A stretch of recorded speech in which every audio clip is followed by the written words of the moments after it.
حسین حسین حسین حسین حسین حسین من الشیطان الرجیم بسم اللہ الرحمن الرحیم الحمدللہ الذی ہدانا لہذا وما كنا لنهتدي لولا أن هدانا الله لقد جاءت رسل ربنا بالحق والصلاة والسلام والتحية والإكرام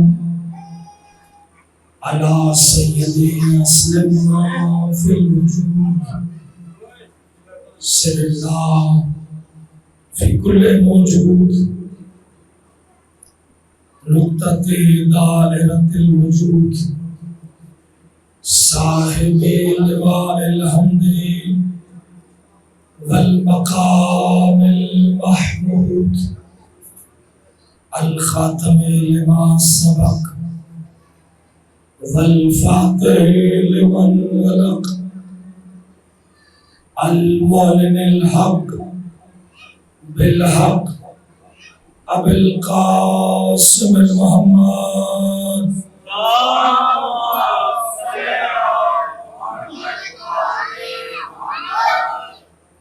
وعلى آلہ الطیبین الطاہرین المعصومین المظلومین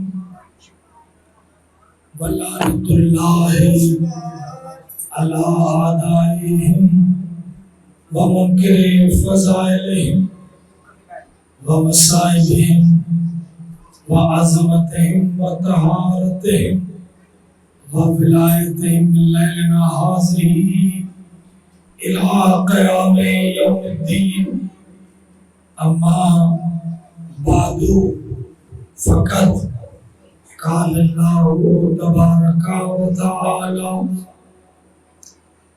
فی کلامہ المجید والفرقان الحمید واصدق القائلین وقولہ الحق بسم اللہ الرحمن الرحیم ولا تلبسوا الحق بالباطل وتكتموا الحق وانتم تعلمون صلوات بابا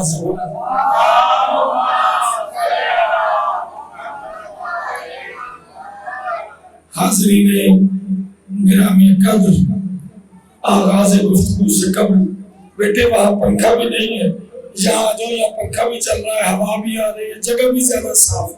محمد والے محمد صلوات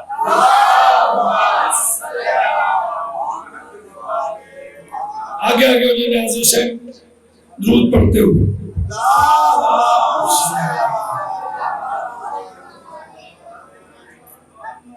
بچوں شرارت کرنی ہے تو باہر چلے جاؤ گے، یہ چھوٹے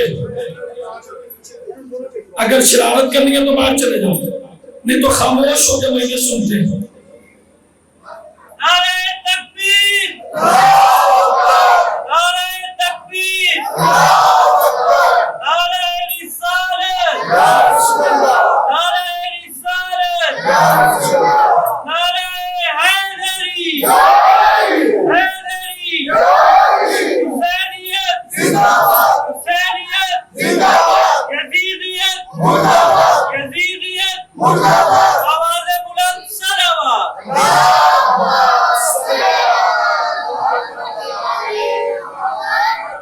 حاضرین گرامی قدر، میری آواز کی شگستگی پہ آپ نے نہیں جانا اور اسی طرح بیدار رہ کے گفتگو سماعت فرمانی ہے، جو ایک مومن کو محمد و آل محمد کے فضائل سن کر خوشی اور مسرت ہوتی ہے۔ اپنی اس خوشی اور مسرت کا اظہار اپنی زبان سے بول کر کریں گے تو مجھے بھی سہارا ملتا رہے گا۔ سامعین، وَلَا تَلْبِسُوا الْحَقَّ بِالْبَاطِلِ وَتَكْتُمُوا الْحَقَّ وَأَنْتُمْ تَعْلَمُونَ۔ حق کو باطل کا لباس مت پہنا، حق کو نہ چھپاؤ، حالانکہ تم اس بارے میں بہتر جانتے ہو۔ یعنی خدا کے نزدیک، اللہ کے نزدیک حق کو باطل سے ملانا بھی جائز نہیں ہے، اور حق کو چھپانا بھی جائز نہیں ہے، بلکہ اگر حق کو باطل کے ساتھ ملایا جائے گا تو انسان کا ٹھکانہ جہنم کے سوا کچھ نہیں ہوگا، اور اگر حق کو چھپایا جائے گا تو بھی انسان کا ٹھکانہ جہنم کے سوا کچھ نہیں ہوگا۔ اس لیے کہ جب حق کو چھوڑ دیا جاتا ہے تو پھر انسان باطل پر آ جاتا ہے، اور یہ دونوں ایک دوسرے کی ضد ہیں۔ جیسے دن کی رات ضد ہے، علم کی جہالت ضد ہے، ویسے حق کی باطل ضد ہے۔ اگر ایک چیز حق ہے، توجہ رہے، اور بولتے ہوئے میں اپنا پورا زور لگاؤں گا، لیکن اگر آپ بھی اپنا پورا زور لگائیں گے، حق اور باطل، ایک چیز اگر حق ہے تو وہ باطل نہیں ہو سکتی، اگر باطل ہے تو وہ حق نہیں ہو سکتی۔ ٹھیک ہے، حق حق ہے، باطل باطل ہے۔ حق باطل نہیں ہوتا، اور باطل کبھی حق نہیں ہوتا۔ سورہ مبارکہ بنی اسرائیل میں پروردگار نے ارشاد فرمایا، وَقُلْ جَاءَ الْحَقُّ وَزَّهَقَ الْبَاطِلُ إِنَّ الْبَاطِلَ کانا زہوقا۔ حق آتا ہے، باطل فرار اختیار کر جاتا ہے۔ یعنی جہاں حق ہوگا وہاں باطل نہیں رک سکتا، جہاں باطل ہوگا وہاں حق نہیں ہو سکتا۔ ٹھیک ہے، حق اور باطل ایک جگہ پر جمع نہیں ہو سکتے، یا حق ہوگا یا باطل ہوگا۔ اگر اس آیت پر غور کریں اور فکر کریں اور تدبر کریں، اور چھٹے امام حضرت امام جعفر صادق علیہ السلام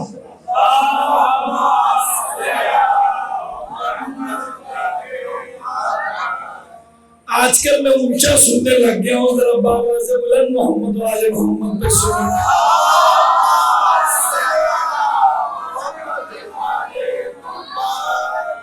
تو حاضرین محترم، حق کو باطل کا لباس بھی نہ پہناؤ اور حق کو نہ چھپاؤ، وَأَنْتُمْ تَعْلَمُونَ، اور تم اس کے بارے میں جانتے ہو۔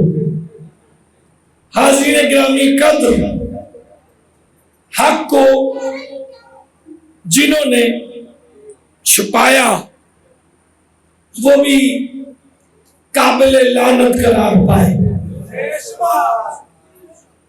جنہوں نے حق کو چھپایا وہ بھی لوگ قابل لعنت ہوئے، جنہوں نے حق کو باطل کے ساتھ ملانے کی کوشش کی وہ بھی قابل لعنت ہوئے۔ آیت ہے وَقُلْ جَاءَ الْحَقُّ وَزَهَقَ الْبَاطِلُ إِنَّ الْبَاطِلَ كَانَ زَهُوقًا۔ حق آتا ہے اور باطل فرار اختیار کرتا ہے، اور باطل کا کام ہی فرار اختیار کرنا ہے۔ ہم نے دیکھا کہ بدر میں باطل آیا، تو جو ہے بدر میں باطل آیا، اور حق کے مقابلے پر تو اس نے فرار اختیار کی، لیکن احد میں پھر آ گیا، احد میں پھر آ گیا، احد سے بھاگا تو خندق میں آ گیا، خندق سے بھاگا تو خیبر میں آ گیا، آیا نا۔ قرآن کا علاوہ کل جال حق وزہق الباطل ان الباطل کان زہوقا، حق آتا ہے باطل فرار اختیار کر جاتا ہے، اور باطل کا کام ہی فرار اختیار کرنا۔ صاحبان محترم، یہ آیت اپنا مصداق تلاش کر رہی ہے، حق کے مقابلے میں باطل آتا رہا، فرار اختیار کرتا رہا، آتا رہا، فرار اختیار کرتا رہا۔ اور یاد رکھیے گا سامعین، اس منبر کا جملہ ہے جو مجھے عطا ہو رہا کہ حق کبھی بھاگا نہیں ہے، ہمیشہ باطل بھاگتا ہے، حق کبھی بھاگا نہیں، کبھی پہاڑیوں پہ نہیں چڑھا۔ باطل کا کام ہے پہاڑیوں پہ چڑھنا، حق اپنی جگہ پر مستحکم رہتا ہے۔ مسلمان ظاہری طور پر احد کی جنگ جیت چکے تھے، ٹھیک ہے، احد کی جنگ مسلمان ظاہری طور پر جیت چکے تھے، لیکن ایک نقص رہ گیا۔ وہ نقص یہ رہا کہ احد پہاڑ مسلمانوں کے پشت پہ تھا اور سامنے دشمن کی فوج تھی۔ دشمن پیچھے سے حملہ آور نہیں ہو سکتا تھا، اس لیے کہ پیچھے سے احد پہاڑ کی ایک طرح سے سپر بنی ہوئی تھی، ایک ڈھال تھی۔ احد پہاڑ کے اندر ایک نقش تھا کہ اس کے اندر ایک درہ بنا ہوا تھا، ایک راستہ تھا کہ اگر کوئی پیچھے سے چاہتا تو اس درے سے آ کر حملہ کر سکتا تھا۔ حضور نے کفار کے لشکر سے آنے سے پہلے 40 افراد کو اس جگہ پر متمکن کیا جس جگہ پر درہ تھا، اور کہا چاہے ہم جنگ جیت جائیں، چاہے ہم جنگ ہار جائیں، تم نے اس درے کو نہیں چھوڑنا۔ کیا تم نے اس درے کو نہیں چھوڑنا؟ جتنا بھی مال غنیمت ملے گا اس میں تمہیں برابر حصہ دیا جائے گا۔ جس وقت دشمن بھاگا احد کے میدان کے اندر، تو ایک مرتبہ احد کے میدان سے جب دشمن بھاگا تو مسلمانوں نے مال غنیمت کو لوٹنا شروع کر دیا۔ ٹھیک ہے، بولے بولے تاکہ بات چلے۔ مسلمانوں نے مال غنیمت لوٹنا شروع کر دیا، اور جب مال کو لوٹتے ہوئے ان 40 افراد نے بھی دیکھا تو ان میں سے کچھ لوگ کہنے لگے کہ ہم بھی جا کر یہ مال لوٹ لیتے ہیں۔ 3 اس میں سے ایسے جان نثار تھے جنہوں نے کہا رسول نے ہمیں منع کیا ہے کہ جب جنگ جیت جائے یا جنگ ہار جائے ہم نے اس درے کو نہیں چھوڑنا۔ 37 چھوڑ گئے، 3 رکے رہے۔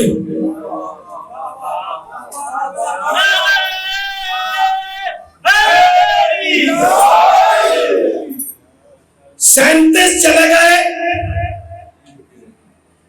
اور 3 رکے رہے،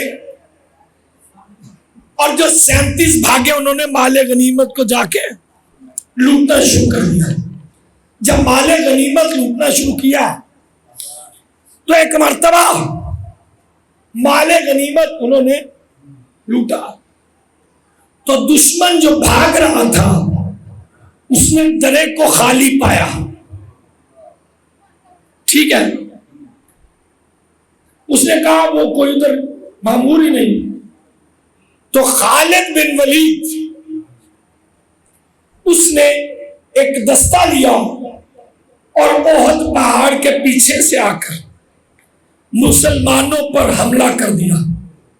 وہ جو تین رسول کے کہنے پر اس جگہ پہ تھے وہ تینوں شہید ہوئے. ٹھیک ہے, وہ تینوں شہید ہوئے.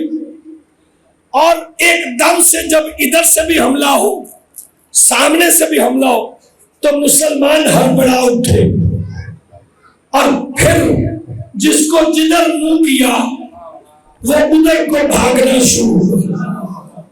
اگر کوئی میدان میں رکا تو وہ صرف ذات حق تھی.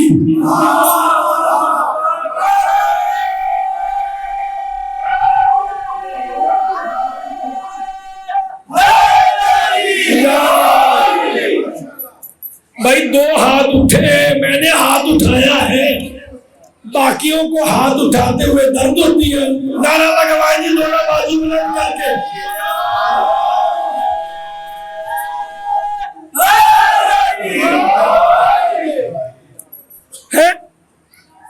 باطل بھاگ گیا, حق ڈٹا رہا. نہ رسول بھاگے نہ علی بھاگے.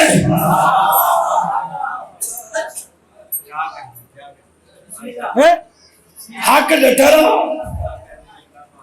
جو باطل کو ماننے والے تھے وہ بھاگے.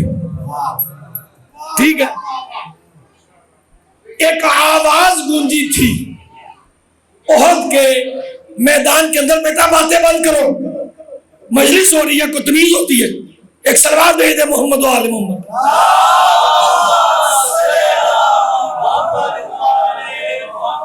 باطل بھاگا اور حق ڈٹا رہا. جیسے ہی حق, تو ایک مرتبہ ایک آواز گونجی تھی احد کے میدان کہ لوگوں محمد قتل کر دیا ہے. تو دو عمل ظاہر ہوئے تھے, دو عقیدے ظاہر ہوئے تھے.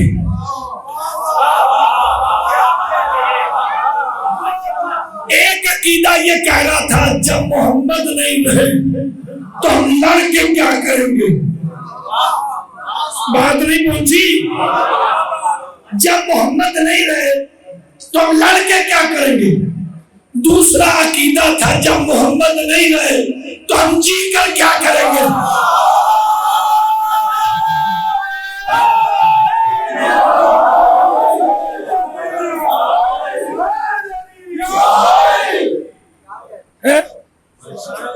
جب محمد نہیں رہے تو ہم جی کر کیا کریں گے.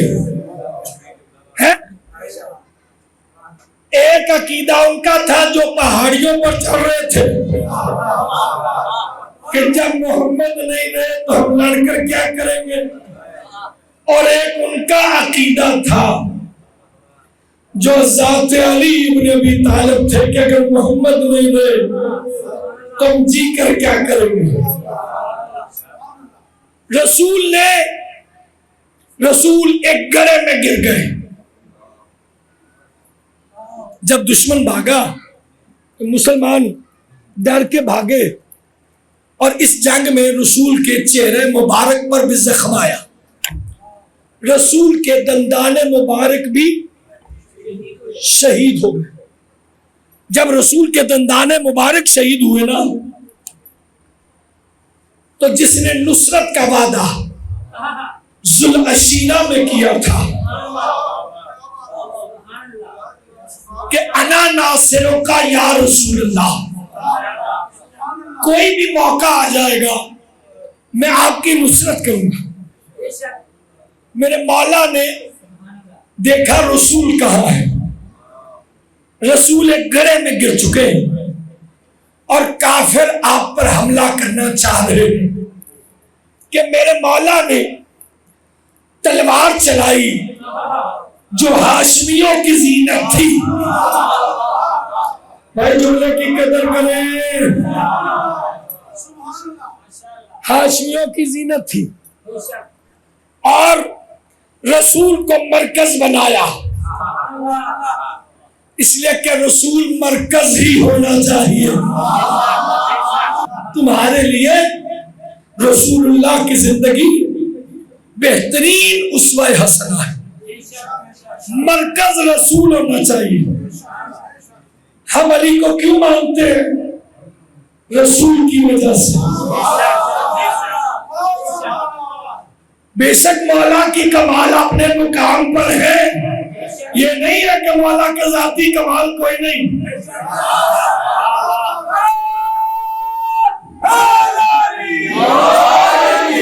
اچھا، مجھے ایک جملہ یاد آ رہا ہے، کچھ سال پہلے جنگ اخبار کے 10 محرم کے ایڈیشن میں یہ چھپا تھا، رنگین پیج، جس پہ یہ لکھا گیا کہ حسین کی جو قربانیاں تھیں، حسین نے جو حق پر رہتے ہوئے قربانی دی، تو یہ رسول کی گود کا اثر تھا۔ ہاں، ہم مانتے ہیں رسول کی گود کا اثر تھا، حسین رسول کی گود کا اثر، محمد ابو طالب کی گود کا اثر۔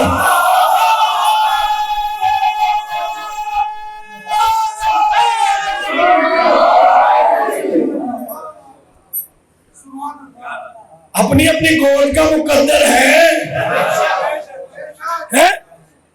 کوئی کسی کی گود میں پلا، کوئی کسی کی گود میں پلا۔ ہمیں بتاؤ یزید کس کی گود کا اثر ہے؟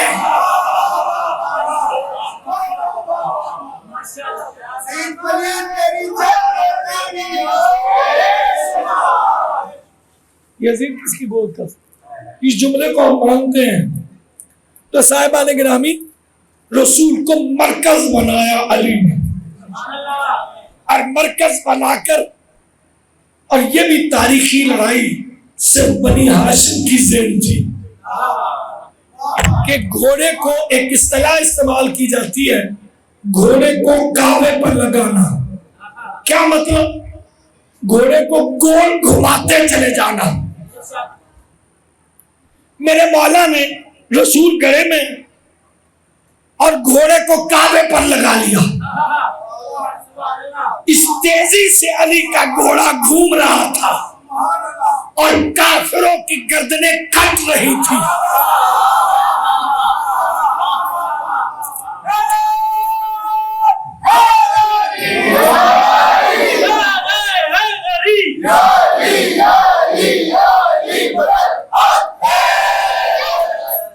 کافروں کی گردنیں کٹ رہی تھی، اور ایک مرتبہ لڑتے لڑتے علی کی تلوار ٹوٹ گئی۔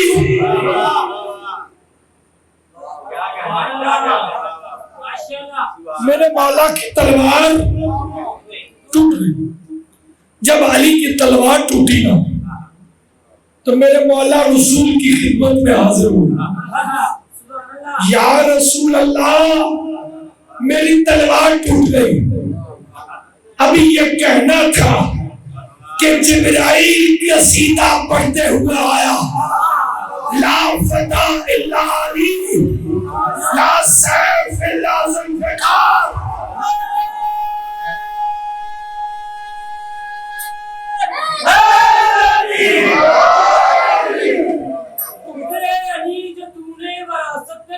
سبحان اللہ۔ زبیر صاحب کیا کہنے، یہ محبت اہل بیت بول رہی ہے، کام باورچی کا کرتا ہے، دل میں حب اہل بیت سجائے بیٹھا ہے۔ جی بسم اللہ۔ علی جو تم نے وراثت میں پایا، طوفان گلوں کا جو تم نے ہمارے سر پر ہے اٹھایا، ہم سے نہ لڑ اگر اس خدا سے، اور پوچھ اسی سے ہے کہ بے مثال کیوں علی کو ہے بنایا۔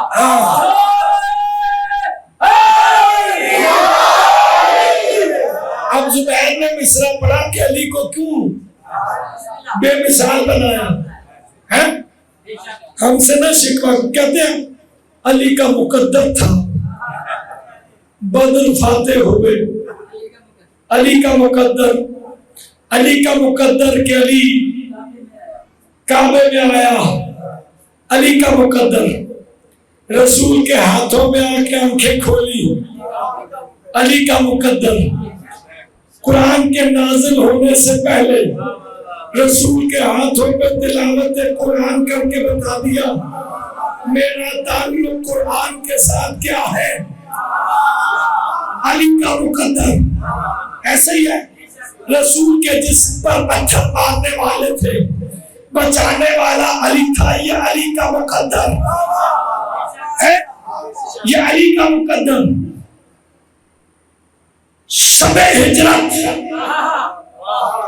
رسول کے بستر پر سونا علی کا مقدر۔ بولے بولے بولے بولے علی حق علی حق علی حق علی حق علی حق علی حق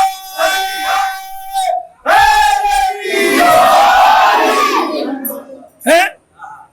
بستر پر رسول کے خود نہیں آ کے سو گئے، رسول نے کہا تھا یا علی، چاروں طرف سے گھر گر چکا ہے، ایسا ہی ہے، رسول نے کہا یا علی میرے بستر پر سو جاؤ، یہ امانتیں لو۔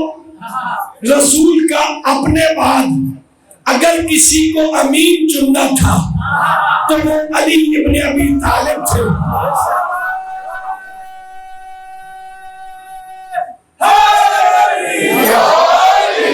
یہ علی کا مقدر، رسول نے کہا بستر پر سو جاؤ، کہا یا رسول اللہ میرے آپ کے بستر پر سونے سے آپ کی جان محفوظ رہے گی؟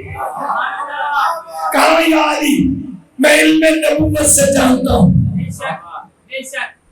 تو علی چادر اوڑھ کر بستر رسول پر سو گئے۔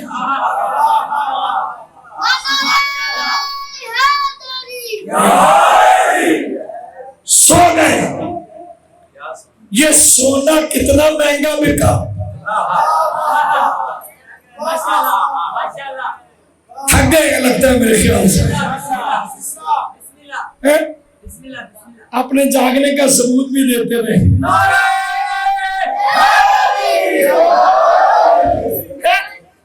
اور جتنا علی علی کرتے رہو گے نا قبر میں مشکل نہیں ہوگی، ہے منکر نکیر آ کے پوچھیں گے تو نعرہ علی کا لگا دینا۔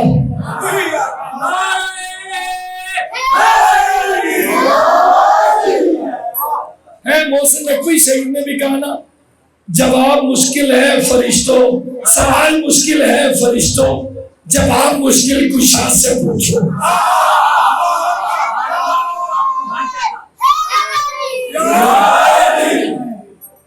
اور پلے سرات سے بھی گزرنا ہے، تو جب نعرہ حیدری لگانے کی عادت رکھتا ہوگا پلے سرات سے بھی گزر جائے گا۔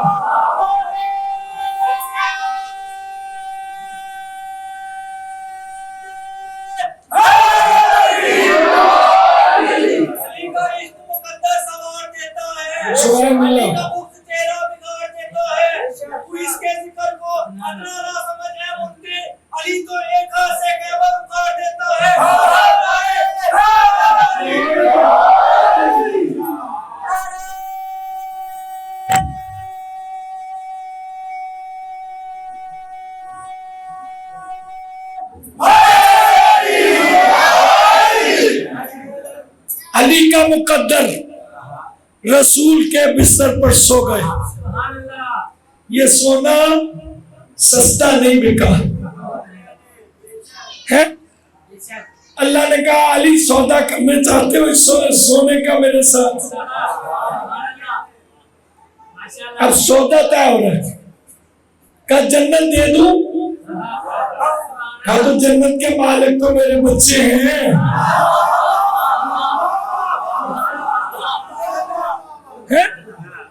جنت کے مالک تو میرے بچے ہیں، جنت لے کر کیا کروں؟ اللہ نے کہا پر ایک ہی چیز باقی بنتی ہے جو جنت سے زیادہ قیمتی ہے، وہ ہے میری مرضی۔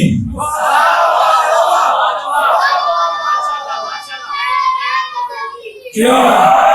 وہ میری مرضی ہے، اپنا نفس بیچ دے، میری مرضی خرید لے۔ سودا طے پا گیا۔ شب ہجرت علی نے اپنا نفس بیچ دیا، اللہ کی مرضی خرید لی۔ قرآن نے سٹیمپ کیا، وَمِنَ النَّاسِ مَن يَشْرِي نَفْسَهُ ابْتِغَاءَ مَرْضَاتِ اللَّهِ۔ لوگوں میں سے کچھ ایسے ہیں جو اپنے نفس کو بیچ دیتے ہیں، اللہ کی مرضات کو خرید لیتے ہیں۔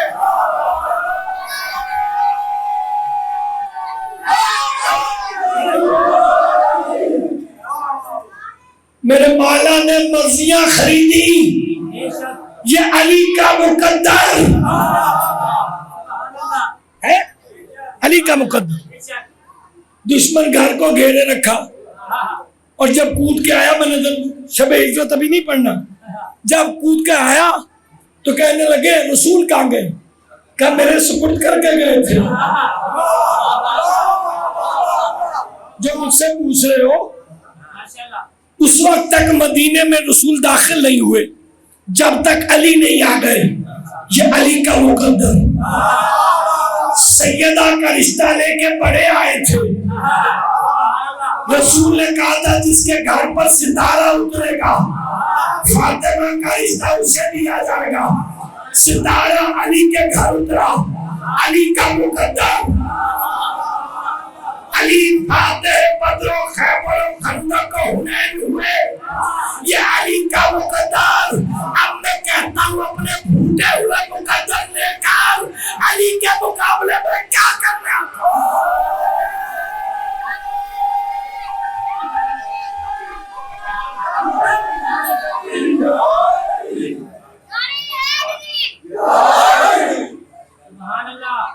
بس عزادارو، مصیبت جو بڑی تھی، فضیلت جو بڑی تھی تو مصیبت بھی بڑی تھی۔ اللہ اکبر، خدا آپ کی آوازوں پر رحمت نازل فرمائے۔ مولا آپ کو کوئی غم نہ دے سوائے غم حسین کے۔ عزادارو، میں کچھ دن پہلے محرم سے 2 روز پہلے شام کی زیارت کر کے آیا، بی بی زینب کی زیارت کر کے آیا۔ خدا آپ کو لے جائے شریکت الحسین کی زیارت کر۔ عزاداروں، بی بی کے صدر دروازے پر حرم کے ایک جملہ لکھا ہوا ہے، جب بھی یہ مجھے جملہ یاد آتا نا میں تڑپ جاتا۔ السلام علیکی یا جبل الصبر، سلام ہو اس بیوی کے اوپر جو صبر کا پہاڑ ہے۔ اللہ اکبر، خدا تمہاری آوازوں پر رحمت نازل فرمائے۔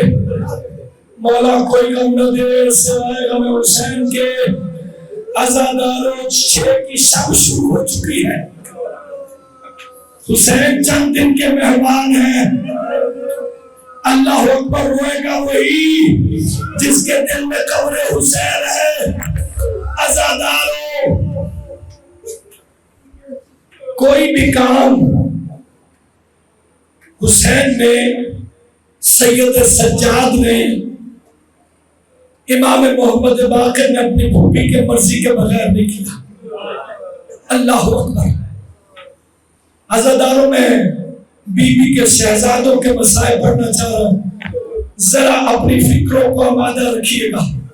اللہ اکبر۔ عزاداروں، جس وقت یہ قافلہ مدینے سے روانہ ہونے لگا تو بی بی زینب نے اپنے بھائی سے کہا کہ اپنے والی سے اجازت لے کر آتی۔ عزاداروں، جب سے بی بی اس دنیا کے اندر آئی تھی، توجہ میری جانب نے مسائل دائیں بائیں نہ دیکھو۔ عزاداروں، جب سے بی بی اس دنیا میں آئی تھی نا، جب تک حسین قریب رہا کرتے تھے بی بی خاموش رہتی تھی، اور جب حسین تھوڑا دور ہوتے تھے بی بی گریہ کرنا شروع کر دیتے تھے۔ اللہ اکبر۔ رسول کو بتایا گیا کہ زینب حسین سے جدا ہو کر زندہ نہ رہے گی۔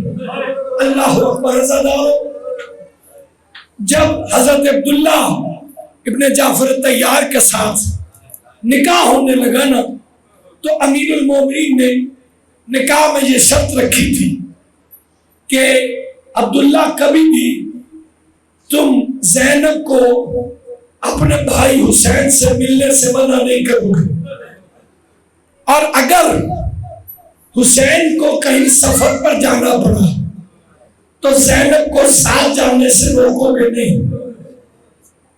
رشتہ ہو گیا، نکاح ہو گیا، ہر روز بی بی اپنے بھائی حسین کی زیارت کو آتی۔ اللہ اکبر۔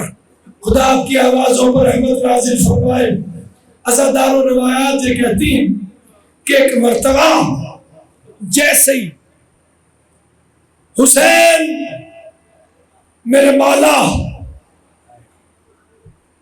نکلے ہیں نا، تو بی بی نے اپنے والی سے اجازت طلب کی، اور اس میں اختلاف ہے۔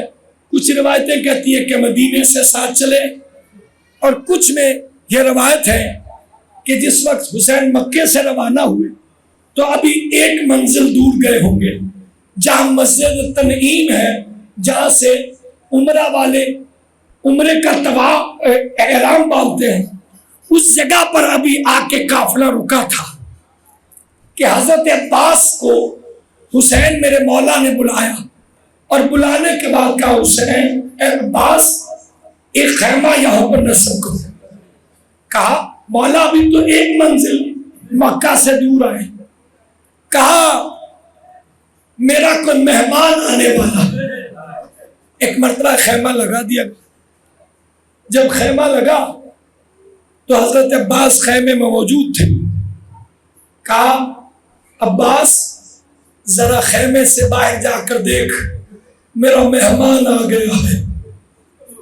ایک مرتبہ جو حضرت عباس نے باہر نکل کے دیکھا تو عبداللہ ابن جعفر طیار تھے، اکیلے نہیں تھے، ایک ہاتھ میں اون کا ہاتھ پکڑا ہوا تھا، ایک ہاتھ میں محمد کا ہاتھ پکڑا ہے، ایک بچہ 9 سال کا، ایک بچہ 11 سال کا، اور لا کر ایک مرتبہ حسین بڑھ کر استقبال کیا۔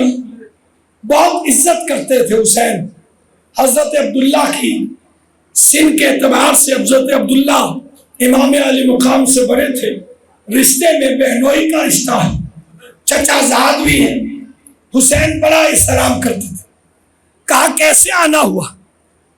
کہا اپنی زوجہ سے ملنا چاہ رہا۔ تو کہا میں آپ سے اجازت چاہتا ہوں۔ کہا مجھ سے اجازت لینے کی کیا ضرورت ہے، تمہاری زوجہ ہے، مجھ سے اجازت کی ضرورت نہیں۔ بی بی کو بلوایا گیا۔ عزاداروں روایتیں یہ کہتی ہے بیٹا بیٹھ جاؤ۔ ایک مرتبہ بی بی کو بلوایا گیا، اور بلانے کے بعد حسین باہر نکلے تو بی بی نے کہا ہے عبداللہ اس موقع پر آنے کا سبب کیا ہے؟ کہا جب کوئی مصیبت کا وقت آتا ہے نا تو میں نے رسول سے سنا ہے صدقہ دینا چاہیے۔ میرا بھائی حسین، میرا آقا عراق جا رہا ہے، اگر میرا بس ہوتا تو حسین کو عراق نہ جانے دیتا، لیکن حسین امام ہے، بہتر جانتا ہے۔ لیکن اگر کوئی حسین پر مصیبت آن پڑے نا تو بی بی زینب حسین کا صدقہ لے کر آیا ہوں۔ بی بی زینب ایک مرتبہ چونک اٹھی اور کہنے لگی عبداللہ تیرے پاس کوئی دنیا کی قیمتی چیز ہاتھ لگ گئی جو میرے بھائی حسین کا صدقہ بن سکے؟ ایک مرتبہ کہا نہیں دنیاوی مال حسین کا صدقہ نہیں، اللہ نے 2 بیٹے دے رکھے ہیں، ایک کا نام عون ہے، ایک کا نام محمد ہے۔ اگر حسین پر کوئی مصیبت آ جائے تو زینب بی بی ایک کو میری طرف سے حسین پر صدقہ کر دینا، دوسرے کو اپنی طرف سے۔ اللہ اکبر. عزیزانو، ایک مرتبہ بی بی نے اون محمد کو لیا اور لینے کے بعد بی بی نے صدقہ کرنا شروع کیا. عزیزانو، بی بی نے اپنے بچے قربان نہیں کیے، اپنی نسل قربان کر دی. آج جتنے بھی سید ہیں نا، کوئی زیدی کہلاتا ہے، کوئی جعفری کہلاتا ہے، کوئی نقوی کہلاتا ہے، کوئی قاسمی کہلاتا ہے، کوئی عیسوی کہلاتا ہے. یہ بی بی زینب کا صدقہ ہے. بی بی نے اپنی نسل کٹوا دی، اپنے بھائی کی نسل کو بچا لیا. اللہ اکبر. عزیزانو، جس کے دل میں گوشت ہے نا، پتھر نہیں، اس سے میرا کلام نہیں ہے. عزیزانو، روایتیں یہ کہتی ہیں ایک مرتبہ جب میں نے درمیان کے واقعات کو چھوڑ دیا، شب عاشور آئی، تمام بیویوں نے اپنے بچوں کو تیار کیا. زینب بی بی نے اون محمد کو بلایا اور کہا اے میرے بھائی کے صدقوں ادھر آؤ. ماں نے سینے سے نہیں لگایا، کہا جو چیز صدقہ دے دی جاتی ہے اسے سینے سے نہیں لگایا کرتے. عزیزانو، اون محمد کو بلایا اور بلانے کے بعد کہا کل جنگ ہوگی، دیکھنا کہ مجھے فاطمہ زہرا سے شرمندہ نہ کروا دینا ہے. کل ایسے لڑنا کہ تمہیں اپنا تعارف نہ کروانا پڑے کہ علی کے نواسے ہو، حیدر کرار کے نواسے ہو، جعفر طیار کے پوتے ہو. میر انیس نے کہا تم کیوں کہو کہ نواسے خدا کے ولی کے ہو، فوجیں پکار اٹھے کہ نواسے علی کے ہو. اللہ اکبر. عزیزانو، روایتیں یہ کہتی ہیں کہ بی بی نے کہا جب دریا پر قبضہ کرنا نہ انہوں تو دریا کی جانب منہ نہ اٹھا کے دیکھنا، اور کون تم بڑے ہو لڑتے ہوئے اتنے دور نکل جانا کہ میرے بھائی حسین جو صبح سے لاشیں اٹھا کر تھک چکا ہوگا، تیرا لاشا نہ اٹھانا پڑے. خدا آپ کی آوازوں پر رحمت نازل فرمائے. عزیزانو، ایک مرتبہ 10ویں کا دن چلا، بچوں نے عباس و حسین نے اون محمد کو سوار کرایا. بی بی نے کہا تھا ایسے جنگ کرنا جیسے حیدر کرار لڑ رہا ہے، جیسے جعفر طیار لڑ رہا ہے. اب دونوں شہزادوں نے حملہ کیا میمنہ کے اوپر، قلب لشکر پر.